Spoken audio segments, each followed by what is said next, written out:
Number two ಮಧ್ಯದಲ್ಲಿ September ತಿಂಗಳಲ್ಲಿ GSTಯನ್ನು rationalise ಮಾಡಿದ್ರು. ಯಾವಾಗ ಮಾಡಿದ್ದು ಅದನ್ನು? ಸೆಪ್ಟೆಂಬರ್ ತಿಂಗಳಿಂದ ಜಾರಿಗೆ ಬರೋಕ್ಕೆ ಮಾಡಿದ್ರು. ಕಡಿಮೆ ಮಾಡಿಬಿಟ್ರು ಅನೇಕ ಇದನ್ನು. ಯಾಕೆಂತಂದರೆ ಬಿಹಾರ್ ಚುನಾವಣೆ ಇತ್ತು, ಅದಕ್ಕೋಸ್ಕರ ಮಾಡಿದ್ರು. ನಾವೆಲ್ಲ ಅಂದಾಜು ಮಾಡಿದ್ದು GST ಇಷ್ಟು ದುಡ್ಡು ಬರ್ಬೋದು ನಮಗೆ ತೆರಿಗೆನಲ್ಲಿ. 1,20,000 ಕೋಟಿ ತೆರಿಗೆ ಬರಬೇಕಾಗಿತ್ತು. ನಮಗೆ 10,000 ಕೋಟಿ ಕಡಿಮೆ ಆಯಿತು. ಅದರಲ್ಲಿ 10,000 ಕೋಟಿ GST ರ್ಯಾಷನಲೈಸ್ ಮಾಡೋಕ್ಕೆ ಮುಂಚಿತವಾಗಿ, ತೀರ್ಮಾನ ಮಾಡೋಕ್ಕೆ ಮುಂಚಿತವಾಗಿ 10% ಗ್ರೋತ್ ಇತ್ತು ನಮ್ಮ ರಾಜ್ಯದಲ್ಲಿ.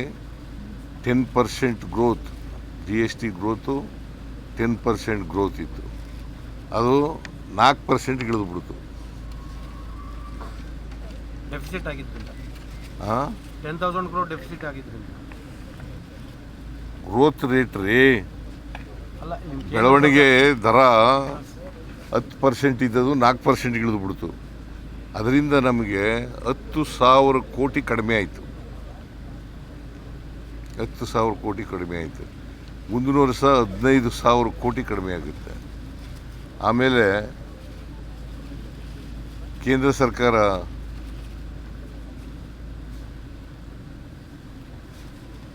GST ನಮಗೆ ಕೊಡಬೇಕಾಗಿರ್ತಕ್ಕಂಥದ್ದನ್ನು ಕೊಡಲಿಲ್ಲ. ಸುಮಾರು 11,495 ಕೋಟಿ 11,495 ಕೋಟಿ ವಿಶೇಷ ಗ್ರ್ಯಾಂಟ್ಸ್ ಕೊಡ್ತೀವಿ ಅಂತಂದಿದ್ರು, ಅದು ಕೊಡಲಿಲ್ಲ. 15ನೇ ಹಣಕಾಸಿನ ಆಯೋಗದಲ್ಲಿ ತೆರಿಗೆ ಕಡಿಮೆ ಆಯಿತು ಅಂತೇಳಿ 11,495 ಕೋಟಿ ಕೊಡಲಿಲ್ಲ. ಆಮೇಲೆ ನಿರ್ಮಲಾ ಸೀತಾರಾಮನ್ ಅವರು ಬಜೆಟ್ನಲ್ಲಿ ಘೋಷಣೆ ಮಾಡಿದ್ದು ಅಪ್ಪರ್ ಭದ್ರಾ ಯೋಜನೆಗೆ 5,300 ಕೋಟಿ ಕೊಡ್ತೀವಿ ಅಂದ್ಬಿಟ್ಟು ಕೊಡಲಿಲ್ಲ.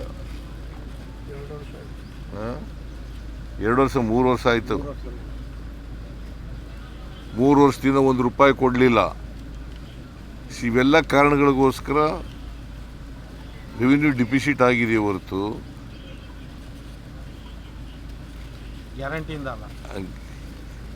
ಗ್ಯಾರಂಟಿಯಿಂದ ಅಲ್ಲ.